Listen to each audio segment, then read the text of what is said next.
And first second batch ಅಲ್ಲೇ ಇದ್ದಿದ್ದು ಇವರು. ಓಕೆ, ಹೇಳಿ ಮೇಡಮ್. ಫಸ್ಟ್ ನಾನು ನಿಮ್ಗೆ ಗ್ರೇಟ್ಫುಲ್ ಆಗಿರ್ತೀನಿ ಮ್ಯಾಮ್. ನನ್ನ ಲೈಫಲ್ಲಿ ಬಂದಿರೋ ಪ್ರಾಬ್ಲಮ್ಸ್ ಎಲ್ಲ ಅಂದ್ರೆ ಪ್ರಾಬ್ಲಮ್ಸ್ ನ ಯಾವ ರೀತಿ ಓವರ್ಕಮ್ ಮಾಡ್ಬೇಕು, ಯಾವ ರೀತಿ ಡಿಪ್ರೆಷನ್ ಅಲ್ಲಿ ಇದ್ದವಳನ್ನ ಒಂಥರ ನೀವು ಕ್ಲಾಸ್ ತಗೊಂಡ್ 5 days ಅಲ್ಲಿ ಲೈಫೇ ಮುಗಿತೇನೋ ಅನ್ನೋ ರೇಂಜ್ ಅಲ್ಲಿ ಇತ್ತು ನಂದು. ಇವಾಗ ನಾನು ಪ್ರಾಬ್ಲಮ್ಸ್ನೆಲ್ಲ ಓವರ್ಕಮ್ ಮಾಡಿ ಇವತ್ತಿಷ್ಟು ಖುಷಿಯಾಗಿ ನನ್ನ ಪ್ರೆಗ್ನೆನ್ಸಿ ಲೈಫ್ ನ ಲೀಡ್ ಮಾಡ್ತಿದ್ದೀನಿ ಅಂದ್ರೆ ಅದಕ್ ನೀವೇ ಕಾರಣ ಮ್ಯಾಮ್. ನಿಜ ಹೇಳ್ಬೇಕು ಅಂದ್ರೆ ಆನೆಸ್ಟ್ ಆಗಿ ಟು ಬಿ ಹಾರ್ಟ್ಫುಲಿ ಹೇಳ್ತೀನಿ, I am always grateful to you madam. ಮತ್ತೆ ಪ್ರತಿಯೊಂದು ವಿಷಯದಲ್ಲೂ ನನಗೆ ತುಂಬಾ ಸ್ಯಾಟಿಸ್ಫ್ಯಾಕ್ಷನ್ ಇದೆ.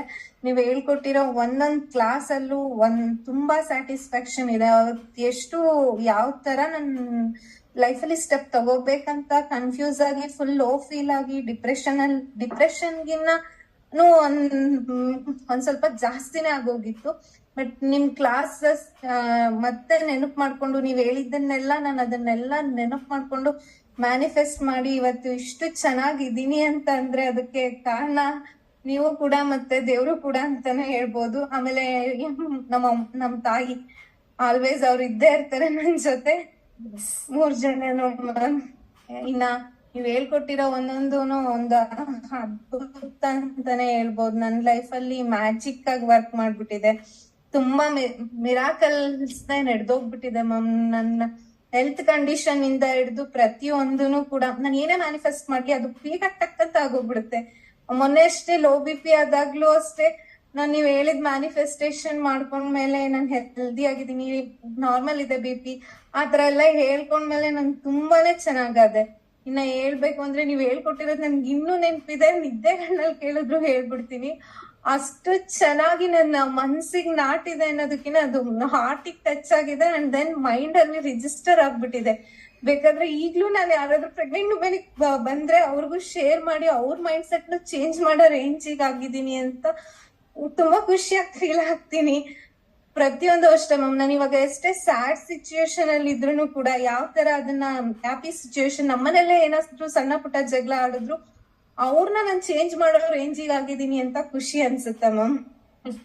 ತುಂಬಾ ಖುಷಿ ಆಗುತ್ತೆ. ಆಮೇಲೆ ಯಾವ ರೀತಿ ನನ್ಗೆ ಬರ್ತಾ ಇದ್ದಿದ್ ನೆಗೆಟಿವ್ ಥಾಟ್ಸ್ ನ ಓವರ್ಕಮ್ ಮಾಡೋದಾಗಿರ್ಬೋದು, ಮತ್ತೆ ಡಿಪ್ರೆಷನ್ ಅಲ್ಲಿ ಇದ್ದಾಗ ಅದನ್ನ ಯಾವ ರೀತಿ ನಮ್ಮನ್ನ ನಾವು ಸ್ಟ್ಯಾಂಡ್ ಅಪ್ ತಗೊಳೋದು, ನಾವ್ ಯಾವ ರೀತಿ ಆ ಪ್ರಾಬ್ಲಮ್ಸ್ ಇಂದ ಹೊರಗ್ ಬರೋದು, ನಮ್ ಪಾಸ್ಟ್ ಲೈಫ್ ಕರ್ಮ ನೀವು ಬರ್ನಿಂಗ್ ಬೌಲ್ ಟೆಕ್ನಾಲಜಿ ಹೇಳ್ಕೊಟ್ಟಿದ್ದು ಅದೆಲ್ಲ ಎಷ್ಟು ಚೆನ್ನಾಗಿ ಅಂದ್ರೆ ನೀವ್ ಹೇಳಿದ್ರಿ ಅಲ್ವಾ, ಬಿಲೀಫ್ ಸಿಸ್ಟಮ್, ಫೀಲಿಂಗ್ಸ್ ಅದು ತುಂಬಾನೇ ವರ್ಕೌಟ್ ಆಗುತ್ತೆ ಅಂತ.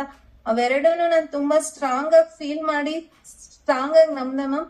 ನಿಜ ಹೇಳ್ಬೇಕು ಅಂದ್ರೆ ಅದು ಇವತ್ತು ತುಂಬಾ ನನ್ ಪಾಪು ಎಷ್ಟು ಅದು ರೆಸ್ಪಾನ್ಸ್ ಮಾಡುತ್ತೆ. ನಾನು ಏನೇ ಟಾಕ್ ಟು ಬೇಬಿ ಮಾಡಿದ್ರು ಅದ್ ನನಗೆ ರೆಸ್ಪಾನ್ಸ್ ಮಾಡ್ತಾ ಇದ್ರೆ ಅಂದ್ರೆ ತುಂಬಾನೇ ಒಂಥರ ಅದು ಖುಷಿನ ಹೇಳೋದಕ್ಕಿಂತ ಫೀಲ್ ಮಾಡಿದಾಗ ತುಂಬಾ ಹ್ಯಾಪಿನೆಸ್ ಫೀಲ್ ಆಗುತ್ತೆ ಮ್ಯಾಮ್. ಇನ್ನ ಹೇಳ್ಬೇಕು ಅಂದ್ರೆ ನೀವು ತುಂಬಾ ಯಾವ ರೀತಿ ಒಂದು ಏನಾದ್ರೂ ಕೆಟ್ಟದ್ ನಡೀತು ಅಂದ್ರೆ ಅದ್ರಲ್ಲೂ ಕೂಡ ಕೆಟ್ಟದ್ರಲ್ಲೂ ಒಳ್ಳೇದನ್ನ ಹುಡುಕ್ತದೆ ಹೇಗೆ ಅದನ್ನ ತುಂಬಾ ಕಲ್ತ್ಬಿಟ್ಟೆ ಮ್ಯಾಮ್. ಏನೇ ಕೆಟ್ಟದಾಯ್ತು ಅಂದ್ರೂ ಅದರಿಂದ ಒಳ್ಳೇದಿದ್ದೇ ಇರುತ್ತೆ, ಅದರಿಂದ ಕಲಿಯೋದಿರುತ್ತೆ, ಅದರಿಂದ ಓವರ್ಕಮ್ ಮಾಡೋದು ಹೇಗೆ ಅದನ್ನೆಲ್ಲ ಕಲ್ತ್ಕೊಂಡೆ. ಮತ್ತೆ ಮೆಡಿಟೇಷನ್ ಒಂದು ಟ್ರಿಕ್ಸ್ ಹೇಳಿದ್ರಿ ಮ್ಯಾಮ್ ನಂಗೆ. ನೀವು ಮೆಡಿಟೇಷನ್ ಮಾಡಕ್ ಕೂತಾಗ ಥಾಟ್ಸ್ ಬರ್ತಾ ಇರ್ಲಿ, ಅದ್ರ ಪಾಡಿಗೆ ಅದ್ ಬರ್ತಾ ಇರ್ಲಿ, ಯಾವ ರೀತಿ ಆ ನೆಗೆಟಿವ್ ಥಾಟ್ಸ್ ಅಲ್ಲೇ ಪಾಸಿಟಿವ್ ನ ನಾವ್ ಇದ್ ಮಾಡ್ಬೋದು ಅನ್ನೋದೊಂದು ಹೇಳಿದ್ರಲ್ಲ, ಅದು ನನಗೆ ತುಂಬಾ ವರ್ಕ್ ಆಗಿದ್ದು. ಮತ್ತೆ ತುಂಬಾ ಮೆಡಿಟೇಷನ್ ಮಾಡೋದಕ್ಕೆ ಮುಂಚೆ 10 ನಿಮಿಷ 5 ನಿಮಿಷ ಮಾಡ್ತಿದ್ದೆ, ಈಗ 1/2 hour ಮುಕ್ಕಾದವರು ಪಾಪು ಕೈ ಬಿಟ್ಟಾಗೆಲ್ಲ ಮಾಡ್ತಾ ಇರ್ತೀನಿ. ತುಂಬಾ ನನ್ಗೆ ಅನ್ಸೋದೇನು ನಿಜ ಆಗೇ ಆಗುತ್ತೆ ಇದು ಇದೆಲ್ಲ ಬಂದ್ಬಿಟ್ಟಿದೆ ಮ್ಯಾಮ್. ನನ್ಗೆ ಎಷ್ಟೊಂದು ರಿಸ್ಕ್, ಥೈರಾಯ್ಡ್ ಇತ್ತು, ಎಲ್ಲ ಇತ್ತು, ಕ್ಯೂರ್ ಆಗಿದೆ ಈಗ ಥೈರಾಯ್ಡ್. ನನಗಿದು ನಿಜಾನ ಅನ್ನಿಸ್ತಾ ಇದೆ ಮ್ಯಾಮ್. ರಿಪೋರ್ಟ್ ಎಲ್ಲ ನೋಡ್ತಾ ಇದ್ರೆ ನಾನು ಏನೇ ಮ್ಯಾನಿಫೆಸ್ಟ್ ಮಾಡಿದ್ರು, ಈವನ್ ಮನಿ ಮ್ಯಾನಿಫೆಸ್ಟೇಷನ್, ಫ್ಯಾಮಿಲಿನಲ್ಲಿ ಮ್ಯಾನಿಫೆಸ್ಟೇಷನ್ ಎಲ್ಲ ಮಾಡಿದ್ರು ಅದು ವರ್ಕೌಟ್ ಆಗ್ತಾ ಇದೆ. ಬೇಗ ಅಂದ್ರೆ ತುಂಬಾ ಬೇಗ ಆಗ್ತಿದೆ. ಅನ್ಕೊಂಡೇ ಇರಲ್ಲ.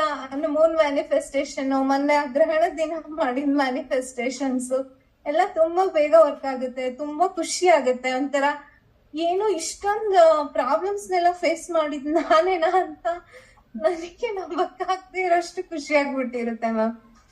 ಒಂಥರ ಹೇಳ್ತೀನಿ, ದೇವ್ರ ಬರಕ್ಕಾಗಲ್ಲ ಅಂದ್ರೆ ದೇವ್ರ ರೂಪದಲ್ಲಿ ಯಾರಾದ್ರೂ ಕಳಿಸ್ತಾರಂತೆ. ಅಂತ ನಮ್ಮಮ್ಮ ಯಾವಾಗ್ಲೂ ಹೇಳ್ತಿರೋರು ಅದ್ ನಿಜ ಅಂತ ಅನ್ನಿಸ್ತಾ ಇರುತ್ತೆ. ನಿಜವಾಗ್ಲೂ ನೀವೊಂದ್ ಮಾತು ಹೇಳಿದ್ರಿ, ನಾವು ಒಳ್ಳೆ ಮಗುವಿಗೆ ಜನ್ಮ ಕೊಡ್ಬೇಕು, ಯಾವ ತರ ಮಗುವಿಗೆ ಜನ್ಮ ಕೊಡ್ಬೇಕು ಅಂದ್ರೆ ಮೊದ್ಲು ಆ ತರ ನಾವಾಗಿರ್ಬೇಕು ಅಂತ ಹೇಳಿದ್ರಿ ಅಲ್ವಾ. ಅದನ್ನ ನಾನ್ ಫಸ್ಟ್ ಮಾಡ್ಕೊಂಡೆ. ನನಗೀಗ ಸ್ಟ್ರಾಂಗ್ ಆಗಿ ನಂಬಿಕೆ ಇದೆ, ನಂಗೆ ಅದೇ ತರ ಪಾಪಗ್ ಬರುತ್ತೆ ಅಂತ. October 17th ಡೇಟ್ ಕೊಟ್ಟಿದ್ದಾರೆ ಮ್ಯಾಮ್. ಓಕೆ. ಆಗುತ್ತೆ ಅಂತ ಸ್ಟ್ರಾಂಗ್ ಆಗಿ ನಂಬಿದೀನಿ. ಮತ್ತೆ ಇವಾಗ ಯಾರು ಏನೇ ಮಾಡಿದ್ರು ಬೇಗ ಕೋಪ ಮಾಡ್ಕೊಳಲ್ಲ, ಡಿಪ್ರೆಷನ್ಗೆ ಹೋಗಲ್ಲ, ತುಂಬಾ ಹ್ಯಾಪಿ ಆಗಿರ್ತೀನಿ. ಪ್ರತಿ ಹಸ್ಬೆಂಡ್ ಇಂದ ಈಗ್ಲೇ ಡೈವರ್ಸ್ ಕೊಡ್ತೀನಿ ಅಂತ ಅಂದ್ರೂ ನನ್ಗೇನು ಬೇಜಾರ್ ಅನ್ಸಲ್ಲ. ಅಷ್ಟು ಖುಷಿಯಾಗಿದ್ದೀನಿ. ಆಗದೆಲ್ಲ ಒಳ್ಳೇದಕ್ಕೆ. ಏನೇ ಆದ್ರೂನು ಅದನ್ನ, ಇವನ್ ಏನೇ ಪ್ರಾಬ್ಲಮ್ಸ್ ಬರ್ಲಿ ಅದನ್ನ ಯಾವ ರೀತಿ ಫೇಸ್ ಮಾಡ್ಬೇಕು ಅನ್ನೋ ಸ್ಕಿಲ್ ನ ಕಲ್ಸ್ಕೊಟ್ಬಿಟ್ರಿ ಮ್ಯಾಮ್. ನಿಜ ಹೇಳ್ಬೇಕು ಅಂದ್ರೆ ಆತರ ಎಲ್ಲಾರು ಇಷ್ಟು ನಿಮ್ ತರ ಫ್ರೆಂಡ್ಲಿ ಆಗಿದ್ದು ಹೇಳ್ಕೊಡೋದು ತುಂಬಾನೇ ರೇರು. ನೀವೆಷ್ಟು ಅಂದ್ರೆ ಹೃದಯ ಶ್ರೀಮಂತಿಕೆ ಅನ್ನೋದು ನಿಮಗ್ ತುಂಬಾ ಇದೆ. ಅದ್ ನಂಗೆ ತುಂಬಾ ಖುಷಿ ಆಗುತ್ತೆ ಮ್ಯಾಮ್.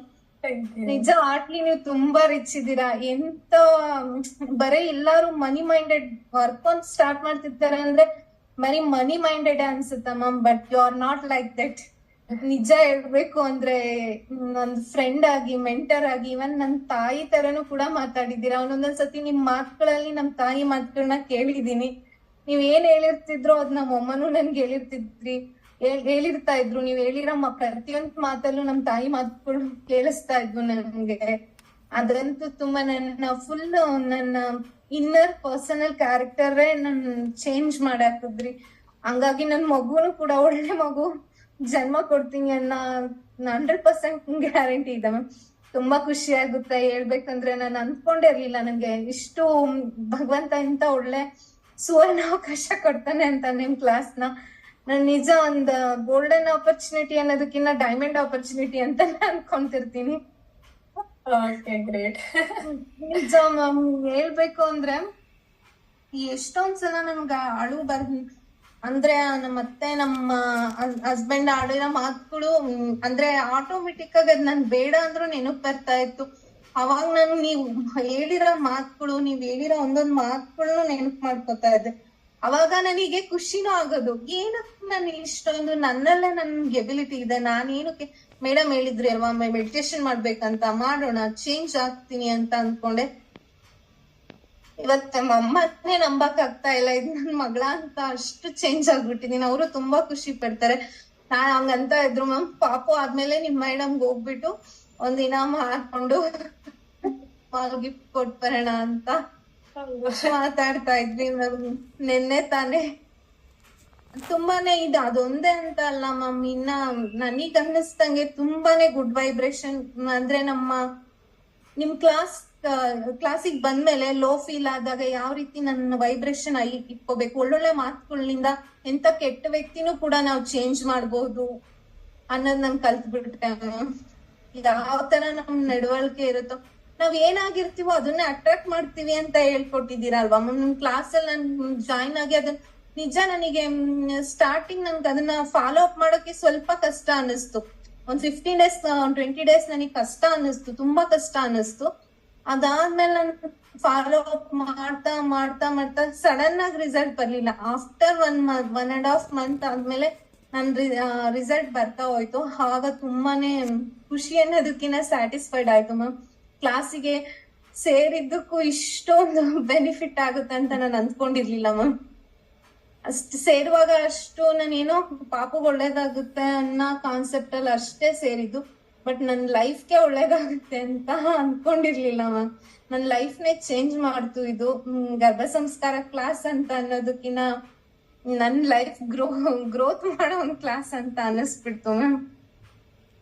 ತುಂಬಾನೇ ಹ್ಯಾಪಿ ಫೀಲ್ ಆಯ್ತು. ಮತ್ತೆ ನನ್ನ ಮಾತಿಂದ ಹಿಡ್ದು, ನಡವಳಿಕೆಯಿಂದ ಹಿಡ್ದು, ನನ್ನ ಯೋಚನೆ ಮಾಡೋ ರೀತಿಯಿಂದ ಹಿಡ್ದು ಪ್ರತಿ ಒಂದು ಚೇಂಜ್ ಆಯ್ತು. ನನಗ್ ಅನ್ಸಿದ್ದೊಂದೇ ನಿಮ್ ಕ್ಲಾಸಿಗೆ ಸೇರಿದ್ಮೇಲೆ ನನಗ್ ಬಂದಿದ್ದೊಂದೇ ಒಂದು ವರ್ಡ್ ಅಲ್ಲಿ ಹೇಳ್ಬೇಕು ಅಂದ್ರೆ ಮೈಂಡ್ ಸೆಟ್ ಸ್ಟ್ರಾಂಗ್ ವೆಪನ್ ಎಲ್ಲದಕ್ಕಿನ್ನ ಅಂತ ಫೀಲ್ ಆಯ್ತು ಮ್ಯಾಮ್. ನಮ್ ಪಾಪಗ್ ಒಳ್ಳೆ ಮೈಂಡ್ ಸೆಟ್ ಕೊಟ್ರೆ ಅದು ಚೆನ್ನಾಗಿರುತ್ತೆ ಬಂತು. ಅದು ಯೋಚನೆ ಮಾಡೋ ಶಕ್ತಿನ, ಅದಕ್ಕೆ ಒಳ್ಳೆ ಒಂದು ಆಲೋಚನೆ ಮಾಡೋ ಶಕ್ತಿನ, ಅದು ಥಾಟ್ ಪ್ರೊಸೆಸ್ ಸ್ಟ್ರಾಂಗ್ ಆಗಿರ್ಬೇಕು. ಪಾಪುದು ನಾನು ಏನ್ ಯೋಚನೆ ಮಾಡಿದ್ರು ಅದಕ್ಕೆ ಹೋಗ್ತಾ ಇರತ್ತೆ. ಅದಕ್ಕೆ ತುಂಬಾ ಚೆನ್ನಾಗಿ ಥಾಟ್ ಪ್ರೋಸೆಸ್ ಇದ್ರೆ ಒಳ್ಳೆ ಪಾಪುಗೆ ನಮ್ ಜೀವನ ಕೊಡ್ಬೋದು ಅಂತ ಅವತ್ತು ನಿಮ್ ಕ್ಲಾಸ್ ಅಲ್ಲಿ ನಾನ್ ಡಿಸೈಡ್ ಮಾಡ್ಕೊಂಡೆ. ಅದ್ರಿಂದ ಆದ್ಮೇಲೆ ನನ್ ತುಂಬಾನೇ ಲೈಫಲ್ಲಿ ತುಂಬಾನೇ ಪ್ರಾಬ್ಲಮ್ಸ್ ಬಂತು. ಹಸ್ಬೆಂಡ್ ಡೈವರ್ಸ್ ಕೇಸ್ ಹಾಕಿದ್ದು, ಅತ್ತೆ ಬೈದಿರ ಮಾತುಗಳು, ಅದೊಂದೊಂದು ಅಷ್ಟು ಬ್ಯಾಡ್ ಸಿಚುವೇಶನ್. ಯಾವ್ದೇ ಒಂದ್ ಪರಿಸ್ಥಿತಿನ ಹ್ಯಾಂಡ್ಲ್ ಮಾಡೋದನ್ನ ಕಲಿಸ್ಕೊಟ್ಟಿದೀರಾ ಅಂತ ನಾನು ಈಗ್ಲೂ ನನಗೆ ತುಂಬಾನೇ ಗ್ರೇಟ್ಫುಲ್ ಫೀಲ್ ಆಗ್ತೀನಿ. ಯಾರೇನೇ ಬೈಲಿ, ಏನೇ ಅಂದಿ, ಯಾರೇ ಏನೇ ಆಡ್ಕೊಂಡ್ಲಿ, ಯಾರೇನೇ ಅವಮಾನ ಮಾಡಕ್ ಪ್ರಯತ್ನ ಪಡ್ಲಿ, ಆಟೋಮೆಟಿಕ್ ಆಗಿ ನಾನು ನಿಮ್ಮನ್ನೇ ನೆನಪು ಮಾಡ್ಕೊಂತಿರ್ತೀನಿ. ಅವಾಗ ನನಗೆ ಆಟೋಮೆಟಿಕ್ ಆಗಿ ಈ ಪಿಚ್ಚಲ್ಲಿರೋ ಕೋಪ ಆಟೋಮೆಟಿಕ್ ತಣ್ಣಗಾಗ್ಬಿಡುತ್ತೆ. Okay, good. ನಿಜ ಒಂದ್ ವರ್ಡಲ್ಲಿ ಹೇಳ್ಬೇಕು ಅಂತ ಅಂದ್ರೆ, ಏನೋ ಒಂದ್ ಸಿಂಗಲ್ ವರ್ಡಲ್ಲಿ ಹೇಳ್ಬೇಕು ಅಂದ್ರೆ ಒಂಥರ ದೇವ್ರ ಪ್ರತಿರೂಪ ಅಂತಾನೆ ಹೇಳ್ಬಿಡ್ಬೋದು ನೀವು ನನ್ಗೆ. ಇಲ್ಲ ಮ್ಯಾಮ್, ನೀವ್ ಹೇಳೋದು ನಿಮಗ್ ಹತ್ರ ನೀವ್ ಹತ್ರ ಅದ್ ನಿಮ್ ದೊಡ್ಡ ಗುಣ, ನೀವ್ ಅದ್ರ ಗ್ರೇಟ್ಫುಲ್ ಆಗಿ ಫೀಲ್ ಆಗದೆ ಇರ್ಬೋದು.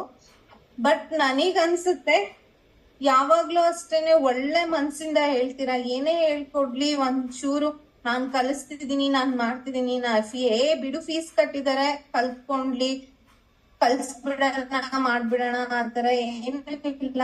ನೀವು ಫೀಡ್ಬ್ಯಾಕ್ ಕೇಳುವಾಗ್ಲೂ ಅಷ್ಟೇನೆ ನಿಮ್ಮ ಏನ್ ಅನ್ನಿಸ್ತು, ಪ್ರತಿಯೊಬ್ರು ಏನಾದ್ರು ಇಂಪ್ರೂವ್ ಮಾಡ್ಕೋಬೇಕಾ ಆತರ ಎಲ್ಲಾ ಕೇಳ್ತೀರಾ. ಆತರ ಯಾರು ಕೇಳಲ್ಲ, ಅದಕ್ಕೆ ಖುಷಿ ಆಗುತ್ತ ಮ್ಯಾಮ್. ನಿಜ ಯಾವ ತರ ಹ್ಯಾಪಿ ಲೈಫ್ ನ ಲೀಡ್ ಮಾಡೋದ್ರಿಂದ ಹಿಡ್ದು ಲೈಫ್ ನ ಯಾವ ರೀತಿ ಪ್ರತಿ ಹಂತದಲ್ಲಿ ಪ್ರೆಗ್ನೆನ್ಸಿ ಲೈಫ್ ಇಂದ ಹಿಡ್ದು ಪ್ರತಿ ಒಂದಕ್ಕೂ ನನ್ಗೆ ಒಂದ್ ಲೈಫ್ ಕೋಚ್ ತರನ, ಲೈಫ್ ಕೋಚ್, ಲೈಫ್ ಮೆಂಟರ್ ಆ ತರ ನನಗೆ ಸಜೆಸ್ಟ್ ಮಾಡಿದ್ರೆ I am always heartily grateful to you ma'am. Thank you so much.